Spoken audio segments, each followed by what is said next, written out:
భూమాయ చేశారు. పుప్పాలగూడలో 6,000 కోట్ల భూ కుంభకోణం.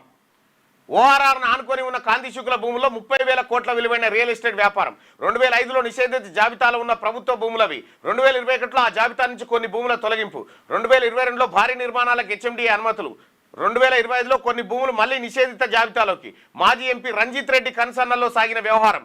వెస్టర్న్ కన్స్ట్రక్షన్ కంపెనీకి దాసోహమైన హెచ్ఎండిఏ. కంపెనీ డైరెక్టర్గా రంజిత్ రెడ్డి కుమారుడు రాజ్ ఆర్యన్.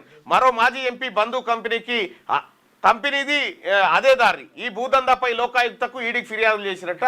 చెవెళ్ల మాజీ ఎంపీ రంజిత్ రెడ్డి 30,000 కోట్ల రూపాయల భూ కుంభకోణం ఏది రియల్ ఎస్టేట్ వ్యాపారం జరుగుతుందట. దాంట్లో 6,000 కోట్ల రూపాయల భూ కుంభకోణం చేసినట.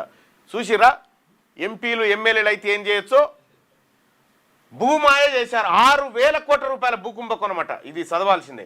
2005 నాటికి అవన్నీ ప్రభుత్వ భూములే. 2021 నాటికి వాటిలో కొన్నింటికి ప్రైవేటు భూములుగా చూపించారు. 2025 నాటికి మళ్ళీ వాటిలో కొన్నింటిని ప్రభుత్వ భూముల జాబితాలో చేర్చారు.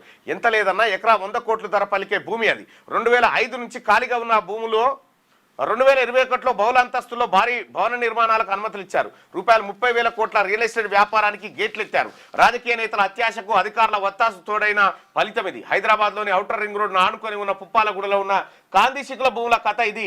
అత్యంత విలువైన ఆ ప్రభుత్వ భూముల్ని ఇష్టం వచ్చినట్టుగా నిషేధిత జాబితా నుంచి ఎలా తీసేశారు, అందులో కొన్నింటిని ప్రైవేటు భూములుగా ఎలా చూపించారు, మళ్ళీ ఆ భూముల్లో కొన్నింటిని ప్రభుత్వ భూముల జాబితాలో ఎలా చేర్చారు, ఈ మార్పిల్ల వెనుక. అయితే దయచేసి ఆంధ్రజ్యోతికి రిక్వెస్ట్ ఏంటంటే ఈ వార్తను రేపు కూడా కంటిన్యూ చేయండి. మరి మళ్ళీ జర సెట్ కాగానే జర ఆపకుండా జర కంటిన్యూ చేయండి రేపు కూడా.